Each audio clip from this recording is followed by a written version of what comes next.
तकमीली तलबीना, ताकत, सेहत और शिफा के लिए सुन्नत और तिब्बे नबवी का बेहतरीन नुस्खा। नाजरीन, क्या आप भी खुशहाल मालदारों की तरह कामयाब बिजनेस करके हजारों और लाखों रुपए कमाना चाहते हैं? अगर आपकी हाँ है तो आज ही से अपने इलाके में तकमीली तलबीना का आसान बिजनेस करना शुरू करें और चंद ही महीनों में कामयाब बिजनेसमैन बनने के तरीके बेहतरीन तजुर्बों के साथ सीखें। बिजनेसमैन बनने का ये मौका कहीं आपके भी हाथ से चला न जाए, इसलिए अभी हमसे राब्ता करें 9890963757। Takmeeli food products private limited, Malegaon, India. नाज़रीन गिरामी, अस्सलामु अलैकुम वरहमतुल्लाहि वबरकातुहू। सीधी बात के ताज़ा तरीन प्राइम टाइम में आप लोगों का इस्तकबाल है। नाज़रीन गिरामी, मैं अंसार अजीज़ नदवी इस वक्त आप लोगों के सामने कुछ अहम तरीन ख़बरें, कुछ वायरल वीडियोस और कुछ तनकीदी तज़्ज़िये लेकर के हाज़िर हुआ हूँ।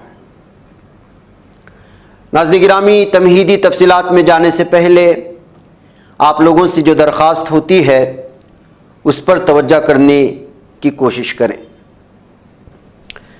नाज़रीन गिरामी, ख़बरों की जानिब बढ़ते हैं। सूरत हाल जिस तरह से इस वक्त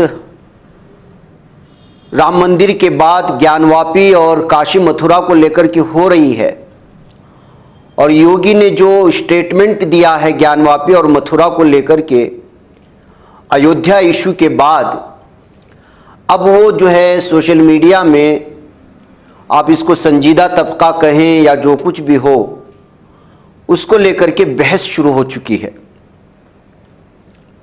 नाज़रीन गिरामी, मैं आपको तफसीलात में ले जाऊं। मौलाना सलमान हुसैनी नदवी,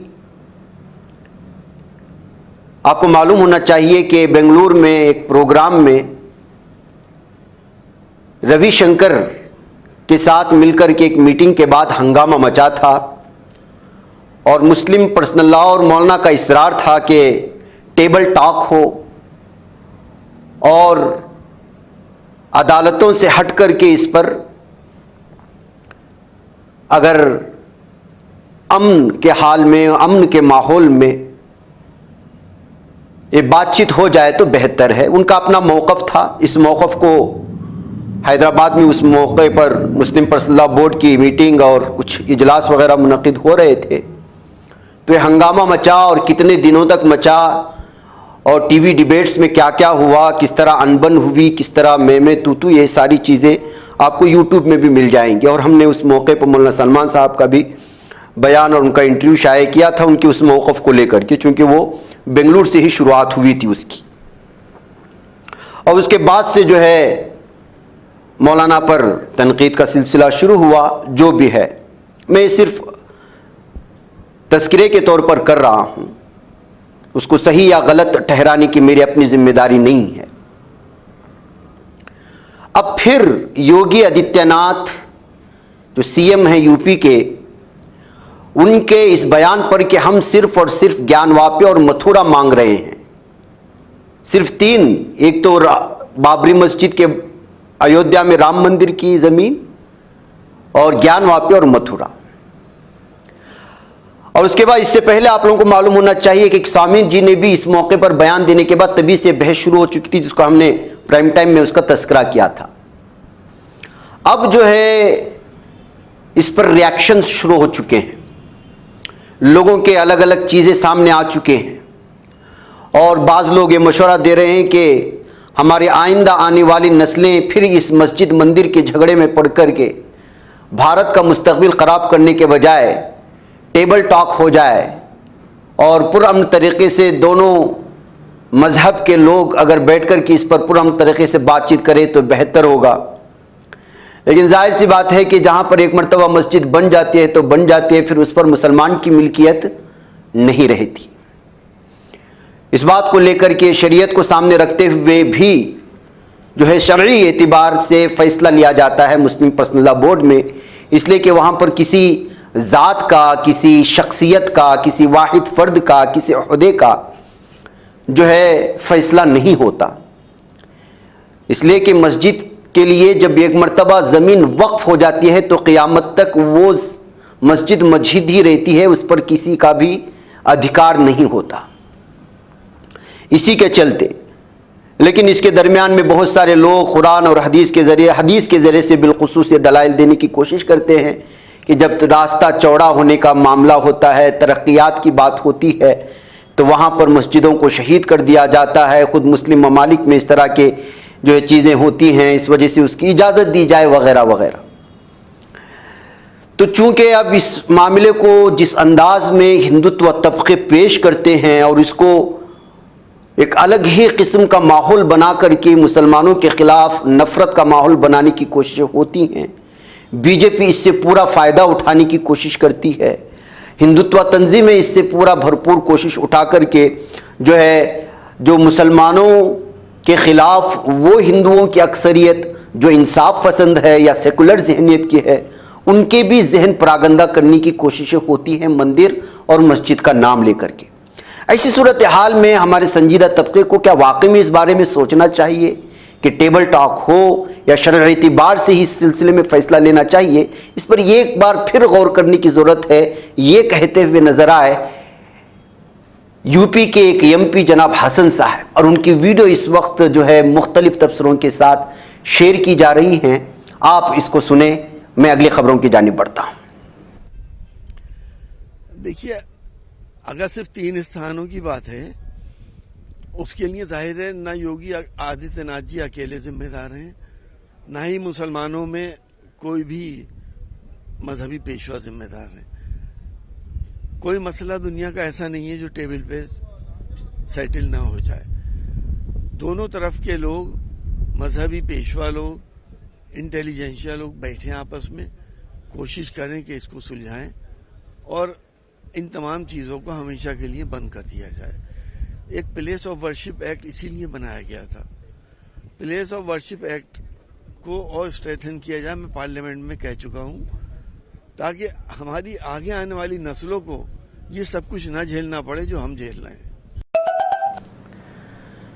नाज़रीन गिरामी, आपने इसको सुना। मैं सिर्फ चूंकि इस वक्त माहौल योगी, इससे पहले एक स्वामी ने बयान दिया था लेकिन वो माहौल नहीं बना था, लेकिन योगी आदित्यनाथ, सीएम योगी आदित्यनाथ के बयान के बाद ये माहौल अब पूरी तरह से अलग ही माहौल बनाता जा रहा है। क़ब्ल इसके कि ये अलग अलग तरह के थ्योरी बयान करके उलमा के ख़िलाफ़, मुस्लिम पर्सनल लॉ बोर्ड के ख़िलाफ़, जमयत के ख़िलाफ़, जमात इस्लामी के ख़िलाफ़ या मुसलमानों की जितनी भी तंजीमें हैं और मुस्लिम पर्सनल लॉ बोर्ड उसका मुत्तहिदा महाज है, उसके ख़िलाफ़ एक मुकम्मल तौर पर थ्योरी बना करके लोगों में एक किस्म के नफ़रत का और तंजीमों के ख़िलाफ़ एक माहौल बनाने की कोशिश की जाए। उससे पहले जो है एक मीटिंग हो जाए और इस सिलसिले में बात हो और क्या हकीकत है शरई एतबार से क्या है, इसको एक संजीदा अंदाज में अगर लोगों के सामने पेश किया जाए तो ये बेहतर रहेगा। जहाँ तक जो है हमारी नाक़िस अक्ल में ये बात आ रही है। बहरकैफ नाज़रीन गिरामी, आइए अगली खबरों की जानिब बढ़ते हैं और इस वीडियो को देखिए। महाराष्ट्र में डोंगरी, जो मुस्लिम डोमिनेटेड यानी मुस्लिम अक्सरियती इलाका है, वहाँ 4 नाला एरिया है। वहाँ पर एक बार फिर गैरकानूनी कब्ज़ाजात के नाम पर मुंबई म्यूनसिपल कॉरपोरेशन के बुलडोज़र जो है वो रोड किनारे मौजूद शॉप्स को, दुकानों को जो है ढाते हुए नज़र आ रहे हैं, गिराते हुए नज़र आ रहे हैं, जिसको लेकर कि इस वक्त कुछ अलग ही तबसरे चल रहे हैं। नाज़रीन गिरामी, हैदराबाद की तेलंगाना में आज एनआईए की छापामारी हुई है। जी हाँ, एलबी नगर और हिमायत नगर में बड़े पैमाने पर एनआईए के छापे चल रहे हैं। इसके सिलसिले में अभी तफसीलात फराहम नहीं हुई है। हिमायत नगर में आप जानते हैं कि कौन मुकीम यहाँ पर हैं और किस लिए ये छापामारी कार्रवाई हो रही है, इस सिलसिले में एनआईए ने पूरी तफसीलात फराहम नहीं की है। नाज़रीन गिरामी, ज़मीनी सतह पर अलग अलग तरह के एहतिजाजात इस वक्त नज़र आ रहे हैं। बीजेपी हुकूमत दिखाती कुछ और है और दिखा रही कुछ और है, ज़मीनी तौर पर कुछ और हालात हैं। कल देखा आपने कि कर्नाटक के जो एमपीज़ थे, एमएलएज़ थे, वो वहाँ जाकर के कर्नाटक का अपना हक मांगने के लिए एहतिजाज किया जंतर मंतर पर। आज किसान रास्ते पर निकल आए हैं और कितने बड़े पैमाने पर किसान नजर आए हैं आप अंदाज़ा लगाइए। ये नोएडा की जानिब से आ रही तस्वीरें हैं। उनके साथ होने वाले नाइंसाफ़ियों को और उनकी ज़मीन के बदले उनका सही मुआवजा ना दिए जाने को लेकर के और भी बहुत सारे मुतालबात को लेकर के यहाँ रास्ते पर उतर आए हैं किसान, लेकिन मीडिया ये तस्वीरें आपको नहीं दिखा रहा है।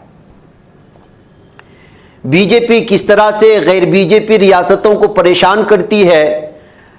कर्नाटक को उसका जो हक था नहीं दिया, तमिलनाडु को उसका जो हक था नहीं दिया, केरला को जो उसका हक था नहीं दिया, तो अब तमिलनाडु में भी एहतिजाजात हो रहे हैं।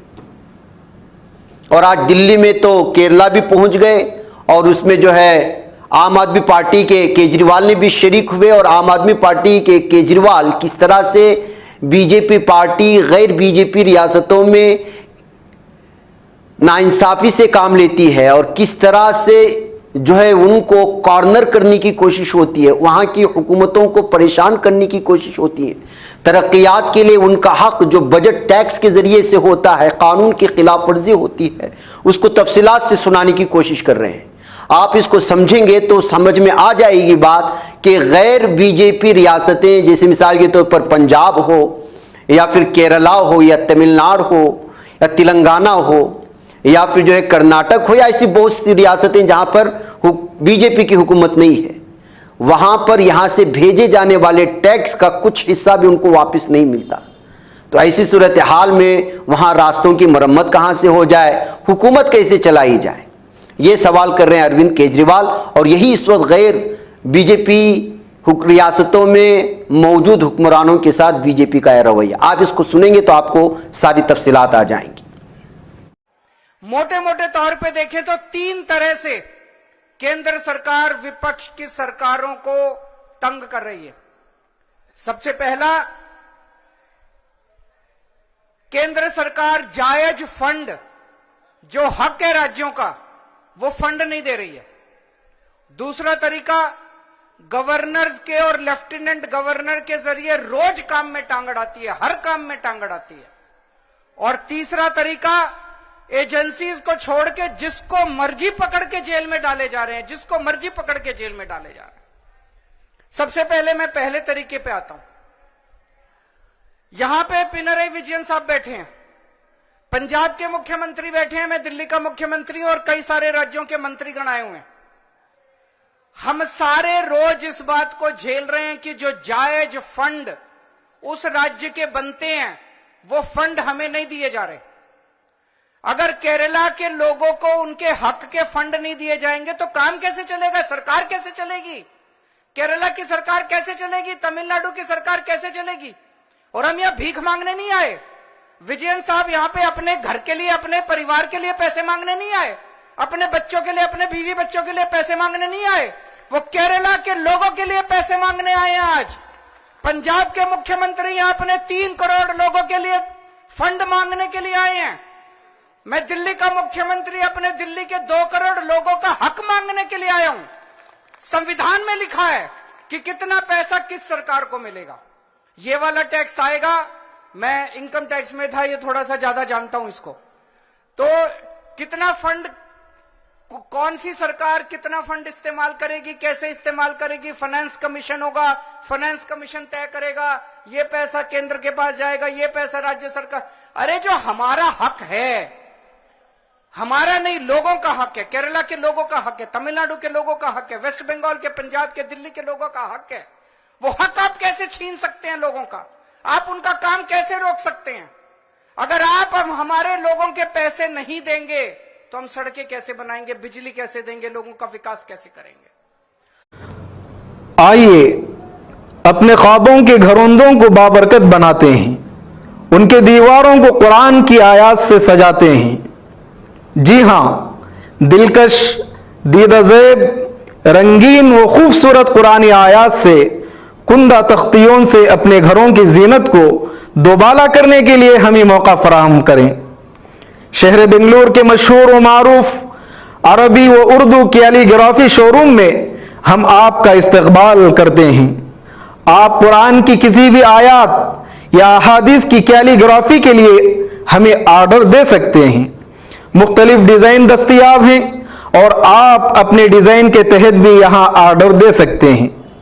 आज ही तशरीफ़ लाएं या इस नंबर पर राब्ता करें या हमारे इंस्टाग्राम पेज को फॉलो करें। तफसीलात स्क्रीन पर।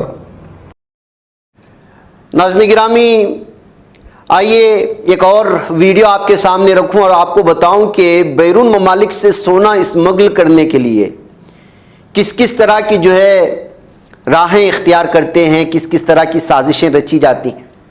अब बारहा इस खबर को सुनते हैं, कल ही नहीं बल्कि कल की ही खबर है। 9 करोड़ रुपए का सोना जब्त कर लिया गया बेंगलुरु में, जो कार में छुपा करके ले जाया जा रहा था, केरला से बेंगलुरु मुंतकिल हो रहा था।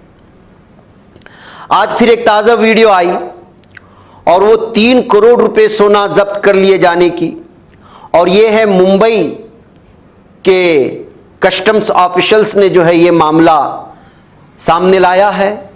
और इस मर्तबा मुसाफिर ने सोने को स्मगल करने के लिए हेयर ड्रायर का इस्तेमाल किया है और अलग अलग अंदाज में 6 किलो सोना, जिसकी मालियत 3 करोड़ रुपए की है, वो स्मगल करने की कोशिश कर रहा था, लेकिन धर लिया गया है। तो नाज़रीन गिरामी, भारत के मुख्तलिफ एयरपोर्टों से इस तरह की रिपोर्टें आती रहती हैं और क्या क्या नए नए तरीके इख्तियार किए जाते हैं, वो देख कर के जो है लोग दंग रह जाते हैं। बहरकैफ नाज़रीन गिरामी, आइए एक और ख़बर की जानिब आपको ले चलूँ, और वो ख़बर है कि म्यांमार के बारे में आप जानते हैं। बर्मी मुसलमानों के साथ म्यांमार में जो कुछ हुआ, जो जुल्म सितम हुआ, वहाँ के जो है टेररिस्ट ग्रुप और या फिर ये कहें कि वहाँ के जंगजू ग्रुप, दूसरी जानिब उनका सपोर्ट करने वाले फौजी, जली हुई लाशें, उनकी जले हुए घर आज भी यूट्यूब में देखने को मिलते हैं, जिनका मंजर देखकर के दिल दहल जाता था। दसियों लाख लोग बेघर हुए और बांग्लादेश के किसी इलाके में वो रहाइश पजीर हैं और पूरी की पूरे बस्तियां बस चुकी हैं उनकी, डर के मारे। आज उस मुल्क का हाल यह है कि वहां के फौजी खुद उस शहर में महफूज नहीं हैं। ना वो तंजीमें, ना वहां के फौजी, ना वहां के अवाम, आपस में इस कदर भयानक खाना जंगी जारी है कि खुद फौजी इस वक्त बॉर्डर छोड़ छोड़ करके दूसरे ममालिक भागने पर मजबूर हैं। ऐसे में म्यांमार के राखैन रियासत की बिगड़ती हुई सिक्योरिटी सूरत हाल के पेश नज़र भारत ने अपने शहरियों को वहां का सफ़र न करने का मशवरा दिया और नई दिल्ली ने वहां मौजूद भारतीय शहरियों को जल्द अज जल्द रियासत छोड़ देने का भी मशवरा दिया। म्यांमार की राखैन रियासत में तशद्दुद में इजाफे के बाद अपनी पहली एडवाइजरी में भारतीय वज़ारत ख़ारिजा ने अपने शहरियों से कहा है कि वो रियासत राखैन का सफ़र ना करें, क्योंकि मौजूदा सूरत हाल ठीक नहीं है, मुवासलाती नेटवर्क मुतासिर हैं और ज़रूरी अशिया की किल्लत है। और आपको मालूम होना चाहिए कि करीब 400 के करीब वहां के फौजी भाग करके भारत में पनाह लिए हुए थे, जिनको बचाया गया था भारतीय फौजियों की जानिब से, उनको फिर वापस कर दिया गया है। तो नाज़रीन वही कहते हैं ना कि जालिम जुल्म करने के बाद सुकून से बैठे, ये जो है दुनिया की रिवायतों में नहीं है। जालिम जालिम है और जालिम को छूट दी जाती है अल्लाह की जानिब से, लेकिन जब पकड़ होती है तो वो इस कदर भयानक पकड़ होती है कि इंसान जीत तो रहता है लेकिन मौत की तमन्ना कर रहा होता है। ऐसी सूरत हाल इस वक्त उस म्यांमार की है जिस म्यांमार में मुसलमानों का कत्ल आम हुआ था, जिस म्यांमार में मुसलमानों के हामिला खवातीन को जिंदा जलाया गया था और उनके साथ जिनसे हरासानी की ऐसी हैवानियत की इंतहा कर दी गई थी कि जिसकी सारी तफसीलात आपको इंटरनेट में मिल जाएंगी बर्मी मुसलमान के एक लफ्ज़ के टाइप करने से। उस मुल्क की ये सूरत हाल है और अब से नहीं, गुज़श्ता 3 साल से जब से यहाँ फौज इस पर कब्जा करने की कोशिश की है तब से लेकर के अब तक यही सूरत हाल है। तो 3 साल की इस मुद्दत में वहाँ के अवाम, वहाँ की फ़ौज और वहाँ की हुकूमत के सरबराह और जिन्होंने भी हुकूमत पर कब्जा करने की कोशिश की या म्यांमार के मुसलमानों को जुल्म करते वक्त जो हुकूमत थी और उसके नुमाइंदे थे जिनके सपोर्ट में किया जा रहा था, जो जेल में इस वक्त सड़ रहे हैं, उनकी क्या सूरत हाल है आप अंदाजा लगाएं। यही हर जालिम का इस दुनिया में होता है। जो लोग आज तालियां मार रहे हैं जालिम इसराइल को देख करके, उन लोगों का हाल भी वही होगा। ये नहीं कि जालिम को सिर्फ जुल्म, हम उसमें जुल्म में शामिल नहीं है कह करके कॉर्नर हो जाएं, ऐसा नहीं है। जालिम के जुल्म को अगर कोई रोकने की कोशिश भी नहीं करता अपने ताकत के बकद्र, तब भी वो अल्लाह की पकड़ में आएगा, देर या सवेर। बहरकैफ नाज़रीन गिरामी, आइए ब्लिंकन सऊदी वली अहद और मिस्री सदर से मिलने के बाद कतर के लिए रवाना हो चुके हैं। आपको मालूम होना चाहिए कि इस वक्त अमेरिका की जानिब से मुकम्मल तौर पर गजा में जंगबंदी के लिए जितनी भी कोशिशें हो सकती हैं वो की जा रही हैं, और मशरिक़ वुस्ता में इसराइल की जानिब से लबनान पर हमले और अमेरिका की जानिब से शाम में और इराक़ में मुख्तलिफ इलाक़ों में ईरान के हिमायत याफ्ता तंजीमों के बेस पर हमले इस वक्त पूरे के पूरे खित्ते में आग भड़क उठी है। लबनान की ये ताज़ा तस्वीर देख लीजिएगा जहाँ पर ताज़ा हमला किया है, मिसाइल हमला किया है, और ये वीडियो इस वक्त साफ तौर पर आ रही है कि लबनान के सरहदी इलाक़ों में आज बहुत ही बड़े धमाके किए हैं इसराइल ने, और अपनी तबाही इस वक्त जो है मचा रहा है वहाँ पर। तो इसलिए कभी अमरीकी वज़ीर ख़ारिजा एंटनी ब्लिंकन जो कभी कहता था कि मैं इसराइली हूँ ज़हनी तौर पर, वो इस वक्त कभी सऊदी को भाग रहा है, और कभी मिस्र भागता है, कभी तुर्की भागता है, कभी जॉर्डन भागता है, कभी कतर भागता है। और वजह उसकी सबसे बड़ी जानते हैं क्यों? क्योंकि यमन ने ऐसे नाक में दम कर रखा है कि 4-5 महीने इसी तरह बहरे अहमर में उसके अटैक चलते रहे तो एशिया के ममालिक में तेल के और दीगर चीज़ों के रेट बढ़ेंगे तो बढ़ेंगे, लेकिन उसकी लपेट में यूरोपीय ममालिक भी आएंगे और बुरी तरह से। इसलिए कि खुद मिस्र को हर दिन कितने करोड़ डॉलर्स का नुकसान हो रहा है, मैंने कुछ दिन पहले की एक प्राइम टाइम में सफाई के साथ और पूरी तफसीलात के साथ आपके सामने रखा था। तो नाज़रीन गिरामी, ये वहाँ की तफसीलात हैं। इसी दरमियान सऊदी अरब का साफ और वाज़ेह तौर पर बात आ जाती है कि आज़ाद फ़िलिस्तीनी रियासत से पहले इसराइल से ताल्लुकात का अब हम सोच भी नहीं सकते। आज़ाद फ़िलिस्तीनी रियासत कायम करो और इसराइल से ताल्लुकात की बात करो। सऊदी अरब इस वक्त जो है साफ और वाज़ेह तौर पर अमेरिका को दो टोक अंदाज में जवाब दे रहा है। सऊदी अरब ने वाज़ेह अल्फाज में कहा कि वो इसराइल के साथ उस वक्त तक सिफारती ताल्लुकात कायम नहीं करेगा जब तक कि 1967 की सरहदों की बुनियाद पर आज़ाद फ़िलिस्तीन नहीं बन जाता। सऊदी अरब और इसराइल के दरमियान ताल्लुकात की बहाली में अमेरिका अहम किरदार अदा कर रहा है, इसीलिए कभी यहां भाग रहा है, कभी वहां भाग रहा है। यहां तक कि दोनों ममालिक के दरमियान ताल्लुकात को मामूल पर लाने के हवाले से बातचीत शुरू हुई थी, लेकिन अक्टूबर में इसराइल और गजा के दरमियान जंग के बाद सऊदी अरब ने इसराइल के साथ ताल्लुकात की बहाली के अमेरिकी मंसूबों को रोक दिया था। जैसा कि मैंने कहा नाज़रीन गिरामी के उर्दुन पर जो हमला हुआ अमरीकी बेस पर, उसके बाद से लगातार हमले हो रहे हैं और आज ताज़ा हमला किया है कल शाम में इराक़ी दाल हुकूमत बगदाद में अमरीका ने 4 जोरदार धमाकों से पूरा इलाका लरज़ उठा है।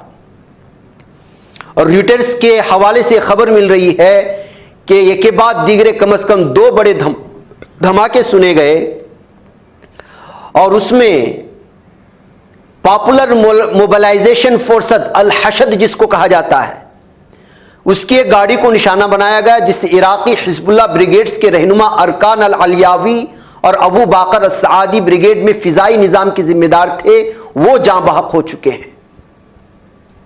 इराकी मुसल्लह धड़ों के करीबी ज़राए अबलाग ने इत्तला दी है कि बम धमाके में 3 अफराद शहीद हुए। एक अमरीकी एहलकार ने कहा कि अमेरिका ने बगदाद में एक मेयार इनफरादी हदफ को निशाना बनाते हुए हमला किया है। सिर्फ इसराइल नहीं, अमेरिका भी इस वक्त जो है हिजबुल्लाह के लीडरों को चुन चुन करके निशाना लगा लगा करके उनको जो है जहां बहक करने की कोशिश कर रहा है। और जालिम दहशतगर्द इसराइल अपनी दहशतगर्दी से बाज नहीं आ रहा। देखे कल वस्ती शाम में किस तरह से जो है बमबारी किया हुआ है। गज़ा पट्टी में तो वो अपनी जारहियत और अपनी तशद्दुद, अपनी हैवानियत की पूरी इंतहा कर रहा, और फिर वस्ती शाम को भी निशाना बना रहा है, जिसमें मुतअद्दिद शहरी शहीद हुए हैं और ज़ख्मी हुए हैं। ये ताज़ा तस्वीरें हैं नाज़रीन गिरामी जो आपके सामने मैं रख रहा हूँ, पेश कर रहा हूँ। साना न्यूज़ एजेंसी ने इस खबर की इत्तला दी है। इसराइली जालिम दहशतगर्द इस दुश्मन ने शिमाली त्राबलस, शिमाली लबनान की सिमत से एक फ़िज़ाई हमला किया था शाम में, जिसकी वजह से यहाँ के आम अवाम शहीद हुए हैं। आम अवाम से इसकी दुश्मनी है।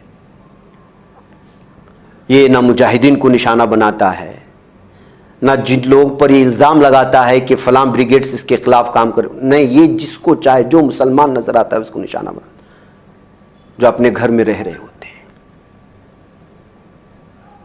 अब देखिए गज़ा में इसराइली जारहियत के आगाज़ से अब तक जो खबर मिल रही है, 27,708 शुहदा, 67,147 ज़ख्मी।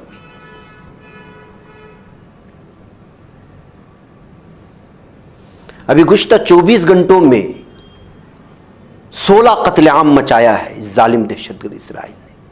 फ़िलिस्तीनी इंफॉर्मेशन सेंटर की रिपोर्ट है, जिसमें 123 अफराद शहीद हुए, 169 अफराद जख्मी। अशरफ अल कुदरा जो तर्जुमान है वजारत सेहत के गज़ा पट्टी में, उनके बयान के मुताबिक 11,000 जख्मी और बीमार अफराद को इलाज की इस कदर अशद ज़रूरत है कि अगर फौरी उनका इलाज नहीं हुआ तो वो शहीद हो जाएंगे। 11,000 लोग।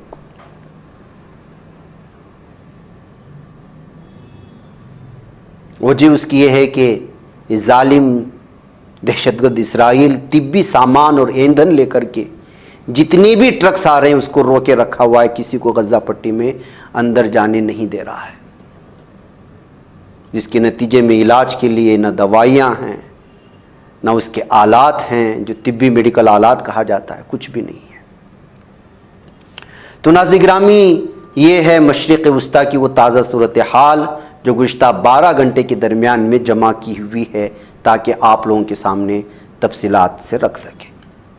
उधर अल-कुद्स ब्रिगेड्स ने इस बात का फिर से दावा किया है आज, और ताज़ा दावा यह है कि उसने क्वाडकॉप्टर को निशाना बनाया है। यह क्वाडकॉप्टर वो होता है जो ड्रोन की शक्ल में होता है, और उसके ज़रिए से जो है जासूसी होती है, उसमें न जाने कितने कैमरे लगे होते हैं।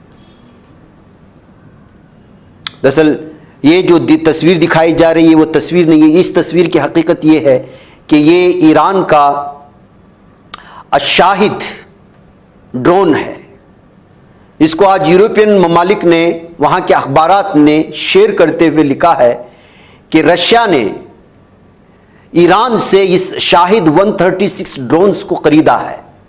इसका नाम है शाहिद 136, और इसकी अदायगी सोने की शक्ल में $2 बिलियन अदा किया है ईरान को। यह वही ड्रोन है जिसको रशिया इस वक्त यूक्रेन में इस्तेमाल कर रहा है। ये अमरीकी अखबारात का और वहाँ का दावा है, ताकि एक बार फिर ईरान को इस बात पर निशाने पर लिया जाए कि रशिया के यूक्रेन के हमले में ईरान का भी हाथ है, ये दुनिया के सामने साबित कर सके। बहरकैफ नाज़रीन गिरामी, मुझे यहाँ पर इजाज़त दें, इंशाअल्लाह फिर आप लोगों से मुलाकात होगी। वस्सलामु अलैकुम रहमतुल्लाहि व बरकातहू।